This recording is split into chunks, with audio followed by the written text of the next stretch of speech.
জলে চলে স্টিমার, আকাশে ওড়ে প্লেন, রকমারি কাহিনী নিয়ে এসে গেল গল্প লেন।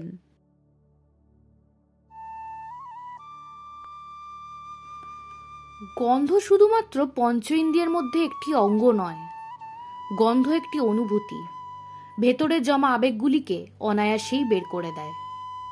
শুধু একটা গন্ধ পেলে ফেলে আসা মুহূর্তগুলোকে মনে করিয়ে দেয় বারংবার।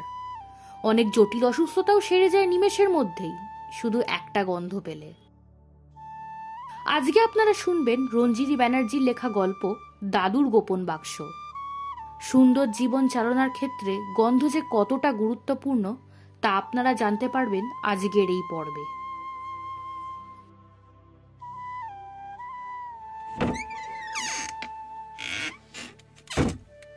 পিয়ালি আজ লুকিয়ে দাদুর ঘরে এসেছে।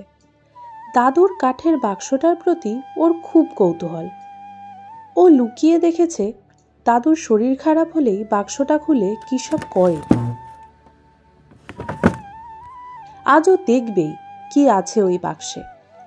এমন সময় দাদুর প্রবেশ। দাদু কিন্তু একদম রাগ করল না, বরং আজ নিজে ডেকেই বলল, এসো দেখাই কি আছে আমার বাক্সে। এরপর বাক্সের ঢাকনা খুলতেই পিয়ালি দেখলো অনেকগুলো কৌটো রাখা। ও জিজ্ঞেস করলো, এগুলো কিসের কৌটো দাদু? এগুলো সব গন্ধ ভরা কৌটো রে মা। পিয়ালি অবাক, গন্ধ আবার কি জিনিস? ও জিজ্ঞাসা করেই ফেললো দাদুকে, গন্ধ কি? আর কৌটোগুলো তো ফাঁকা। গন্ধ তো চোখে দেখা যায় না রে মা। শোনো, আজ থেকে 1000 বছর আগে এই পৃথিবীতে লোকে এমনিতেই নিঃশ্বাস নিত। এখনকার মতো তখন পিঠে অক্সিজেন সিলিন্ডার আর মুখে মাস্ক পরে ঘুরতে হতো না। তুমি পৃথিবী থেকে বিলুপ্ত গাছের নাম তো শুনেইছো, আর ইন্টারনেটে ছবিও দেখেছো। সেই গাছ থেকে তখন এমনিতেই অক্সিজেন পাওয়া যেত, কিনতে হতো না দোকান থেকে। তখন বাতাসে নানান গন্ধ ভাসত, কত রকমের গন্ধ যে ছিল। পিয়ালি দেখলো কৌটোগুলোয় কাগজে নাম লিখে সাটা, নলেন গুড়, শিউলি, ভেজা মাটি, মায়ের আঁচল, এরম কত নাম। এরপর দাদু ছাতিম লেখা কৌটোটার ঢাকনা খুলে পিয়ালির নাকের ডগায় ধরল। পিয়ালির যে কেমন অনুভূতি হলো তা সে নিজেও বুঝতে পারল না। স্বর্গ বলে যে জায়গা আছে, বোধহয় একমাত্র সেখানেই এরম জিনিস পাওয়া যায়।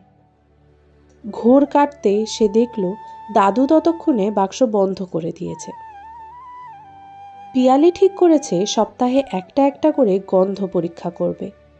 সেদিন রাতে পিয়ালি স্বপ্ন দেখল সে ঘুরে বেড়াচ্ছে একটা মাঠে। সেখানে কত গাছ, একদম ছবির মতো। ওরই মতো ছোট সব বাচ্চারা খেলছে, কারোর মুখে অক্সিজেন মাস্ক নেই।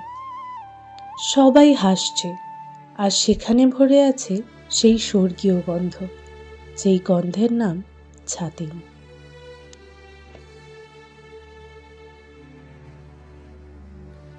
জীবনে সুস্থভাবে বেঁচে থাকতে হলে গন্ধর গুরুত্ব যে কতটা জরুরি সেটা জানা গেল আজকের এই পর্বে।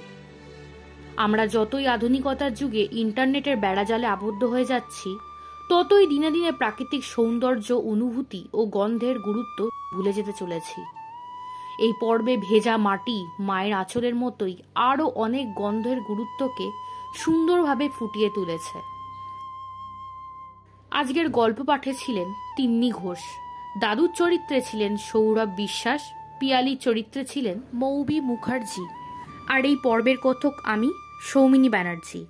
আশা করছি আজকের গল্পটি আপনাদের ভালোই লেগেছে। এরকম সুন্দর সুন্দর গল্প নিয়ে ফিরে আসবো বারবার।